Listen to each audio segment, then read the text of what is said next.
Welcome to City Cinematheque, where the art and pleasure of the movies are the subject of serious discussion.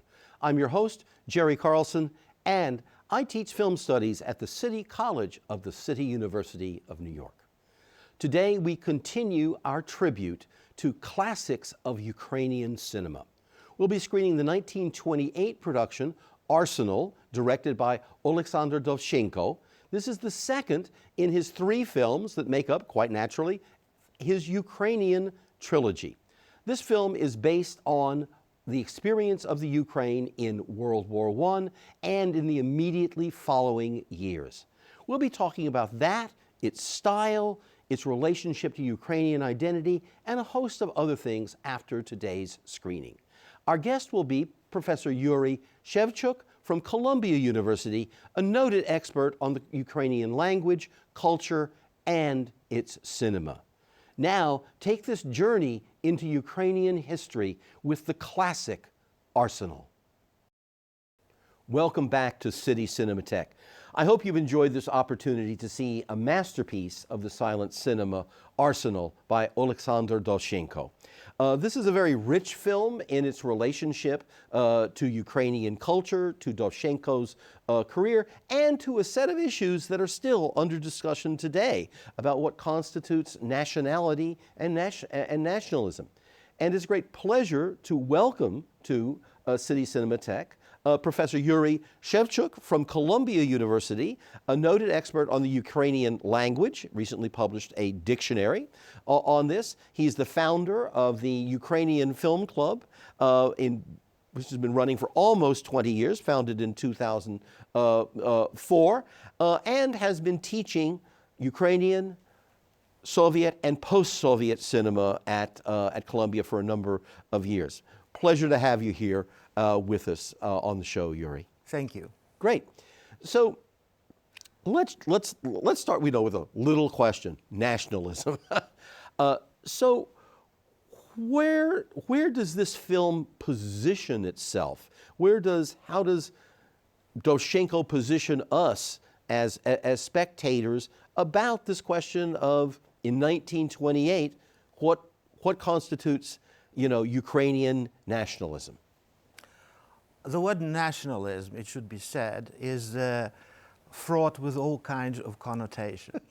It wouldn't be anything particularly new if I told you that it's more often used to smaller countries and former colonies, and very rarely is used for imperial countries. You don't hear, up until recently, you wouldn't hear often such an expression as American nationalism. Right. Instead, you will hear American patriotism. So we need to be very kind of careful about how we use the word and apply it, because it immediately frames the message in a way that is something negative. There's a negativity implied. Right. For me, the expression of Ukrainian national character and culture, if that's what you mean by nationalism, then Dovzhenko is probably the greatest voice of something that up until his arrival on the scene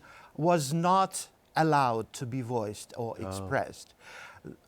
Namely, he directly explores in his films, starting with the first part of the trilogy, Zvenigora, what it means to be Ukrainian, not in some kind of nebulous abstract terms, right, but in terms directly pertinent to the specific historical context, but also to the specifically Ukrainian experience under centuries of Russian occupation, where Ukrainians were allowed to exist only as a rural, peasant culture, backward-looking, belonging in the museum, and deprived of a future. The future that was prepared for Ukrainians was assimilating with the great and powerful and beautiful Russian culture and checking their own at the entrance. Now, Dovzhenko does something deeply revolutionary and deeply subversive in relation to this Russian narrative of what it means to be Ukrainian. In Zvenigora, he directly engages with the Marxist theory of the so-called historical and ahistorical nations.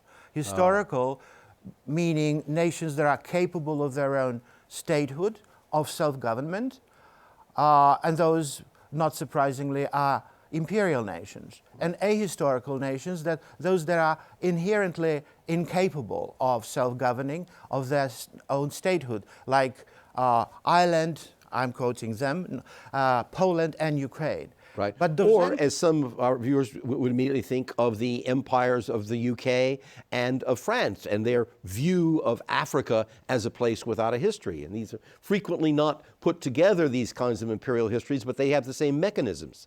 Exactly. Dovzhenko rejects that by presenting Ukrainian history as a 1,000-year-long uninterrupted process, starting with the Roxolana story, then the Kozakdom, and then the And these are in his first film, for those That's people. his first film.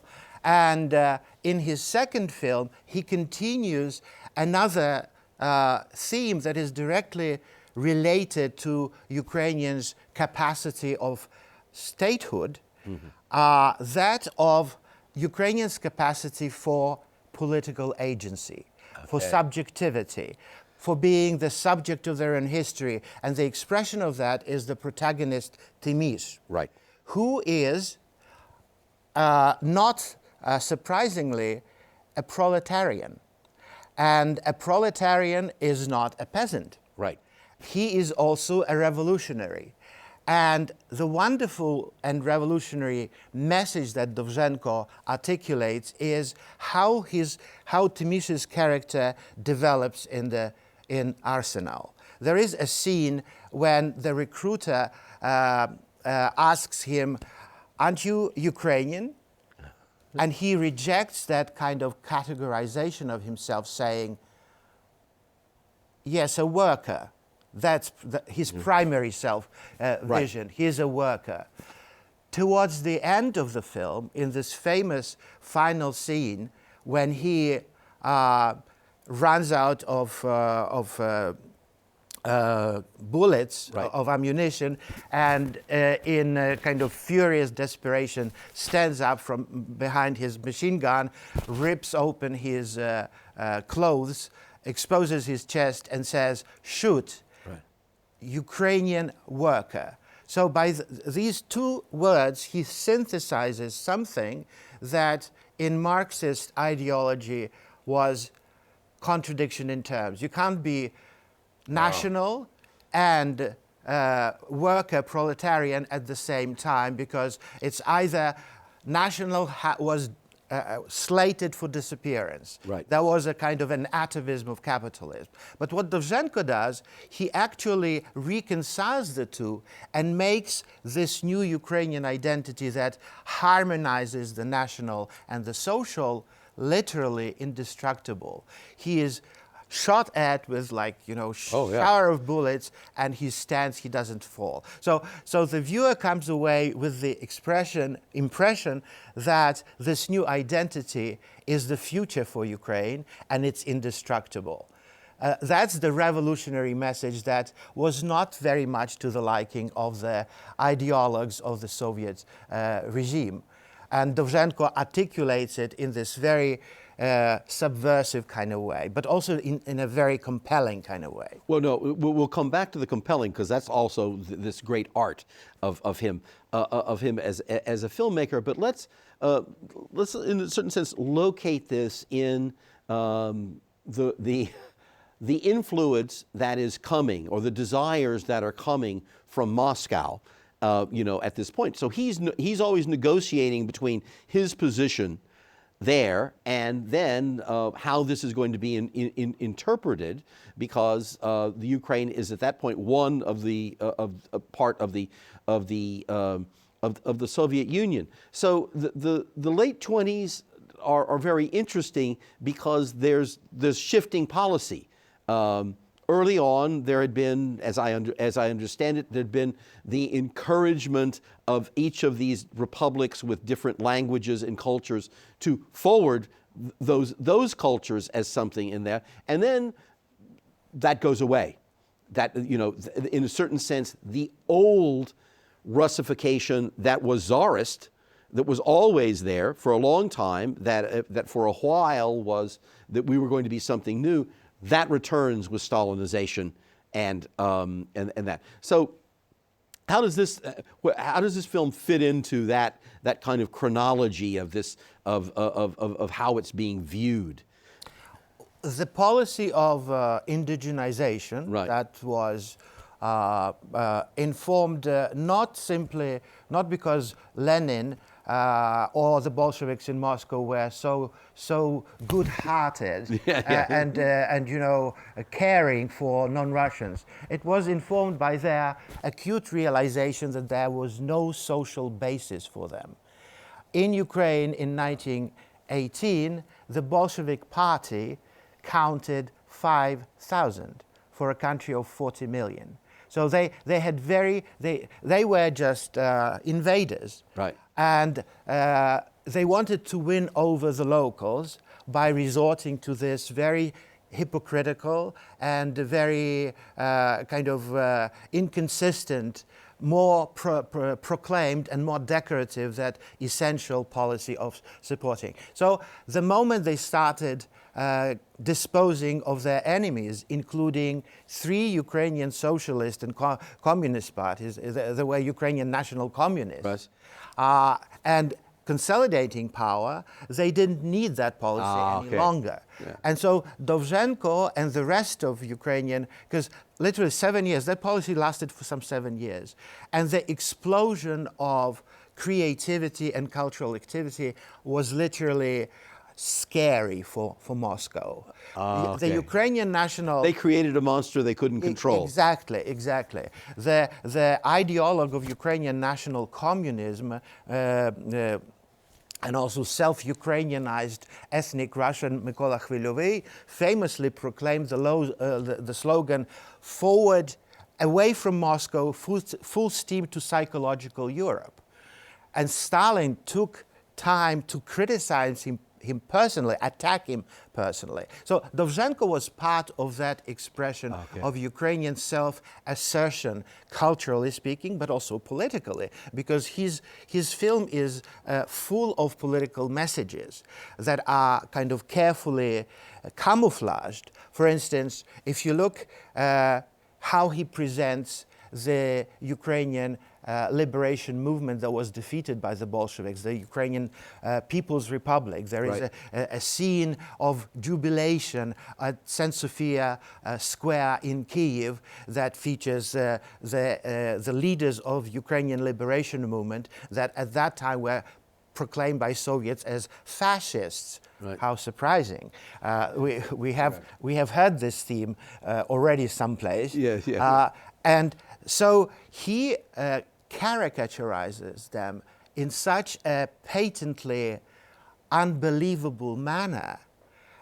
He presents them in such a two-dimensional kind of mode that the viewer will reject such presentation as unbelievable. Right. And he does that, and that kind of style of presentation, a mode of presentation, then is borrowed by the follower of Dovzhenko, Yuri Ilyenko, in his film White Bird with a Black Mark, where there is a scene which also defies credulity. A local peasant is presenting a loaf of bread to Russian liberator soldier and concocts a patently ridiculous story. So that kind of travels. Now, Dovzhenko also addresses the issue of what do we do with Ukrainian tradition and Ukrainian culture. And one of the more celebrated episodes in Arsenal is when the portrait of Ukrainian national poet Taras Shevchenko comes to life and extinguishes the candle Right. lit to celebrate him. And on the surface of things, it's taken as this mockery of Ukrainian, the greatest Ukrainian treasure. But what Dovzhenko really means is he rejects canonization of the heritage of Dovzhenko's poetry that is live and permanently pertinent to the Ukrainian condition. Because he knew all too well that the moment you turn somebody into an icon, you kill them. You become them difficult to identify with. And he rejects that kind of thing that the Soviets actually later did to Shevchenko, turning him into a dead icon that generations of Ukrainians who were made to study him in school in this particular way found that he had nothing to say about them. Dovzhenko says, no, he is alive. He's not an icon, and he shouldn't be one. No, and I think you also bring up something important with that example, and that's the way in which Dovzhenko is not happy, and this goes back to the first film, Zvenehora, but this he's not happy with a single tone in the film. That is, he's very playful in terms of how many registers, of how many tones of feeling he's going to go to. He's not going to take a single line in that way. I mean, for example, there's something deeply moving in Elegiac about the way in which he talks about the dead, and we go from one family member to another. But we also have talking horses in the film. We have portraits that come. We have portraits that come to life. We have engagements between characters that are kind of playful, if not in dialogue, at least in posture, because they're not fully naturalistic in those ways. So just to follow up on your point, he wants things to be being defined. That is, it's a process. It's always ongoing. When you give it too narrow a definition and put it on the shelf, then it's dead, and then also it can be used in all kinds of ways. And he wants to avoid that usefulness of those possible stereotypes. Exactly, and he has the rare capacity to engage with something that is almost a cliche and turn it around. Ah, good. And show it in a way that becomes almost like a discovery for the viewer. I never thought to look at it that way. I didn't know horses could talk. I didn't know the scene of the dead soldier being transported to his mother, and his mother, not even knowing that he is dead, already knows what will happen to him, as if it was the Pietà, Michelangelo's Pietà, when Mary is holding her son, who is older than she is, right. Like the anticipation of what's happening. When in the earth, a humble peasant. His next film. His next film, the last in this trilogy, A Humble Peasant, becomes the mouthpiece of a deeply philosophical view of the relationship between death and life, and humans and nature. That would be things that defied a kind of imagination. And he would take a stereotype and explode it from within. Like, what can a peasant say that is worth listening to? Well, he can be a deep philosopher, and the mouthpiece of the deepest thoughts about the meaning of life and death, and human relationship to nature, and the eternal circles, natural circles that change, and that kind of thing. Right. So let's go back to the title of the film just for a moment. So this defense of the arsenal is something, you know, well known within Ukrainian history as part of the foundational moment of the modern Ukraine, and in a kind of way, the way in which the Americans, or at least Texans, have used the Alamo, you know, et cetera. So what do you think? Talk to us a little bit about what this incident was, and then his treatment of the, you know, how he interprets the incident. The Bolshevik capture of Kyiv were nowhere near as poetic and romantic by any stretch of imagination as the way Dovzhenko presents the uprising of pro-Bolshevik workers in the munition factory of Arsenal. Kyiv was actually captured by the army of Muravyov.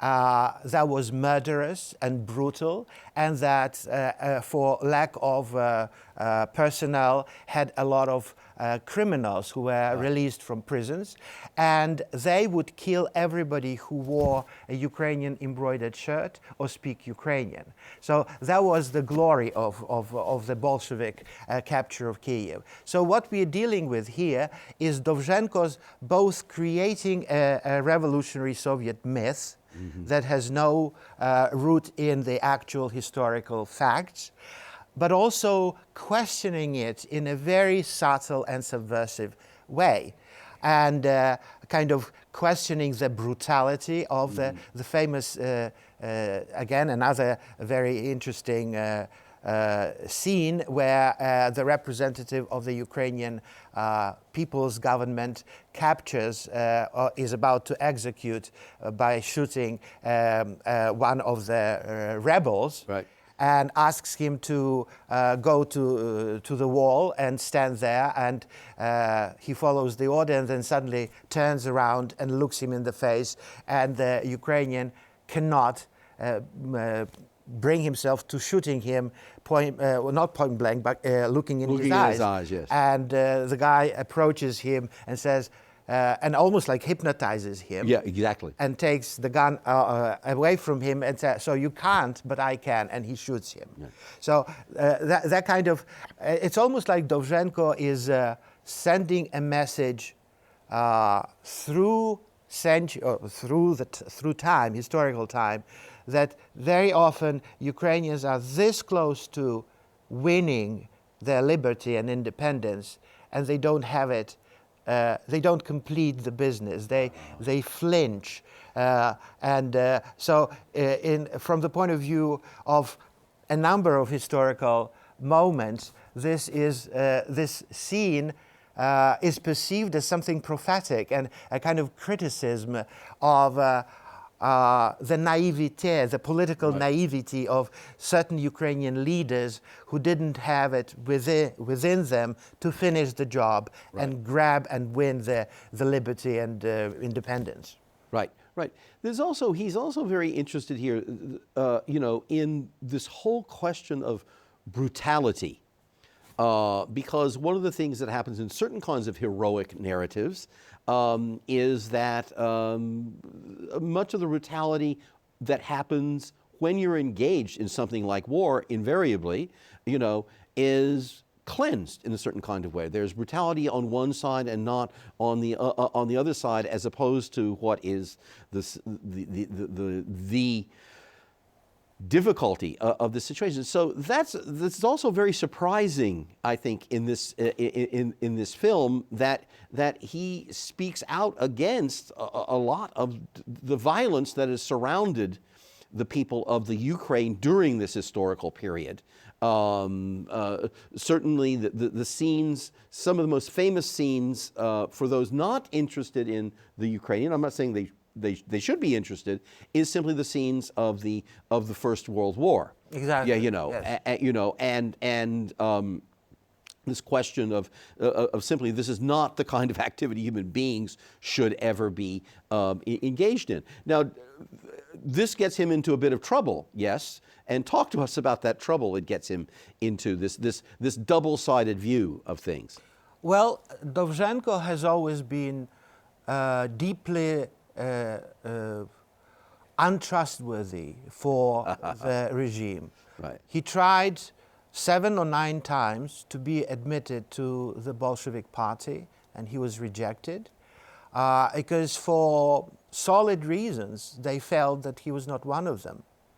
And so the way he treats brutality, he is critical of it. Right. Not only in some kind of abstract general terms when he shows like the scenes of brutality and its aftermath created by World War I, but also the brutality of Bolsheviks, their lack of forgiveness even towards an enemy who is lying on the ground and is helpless. Right.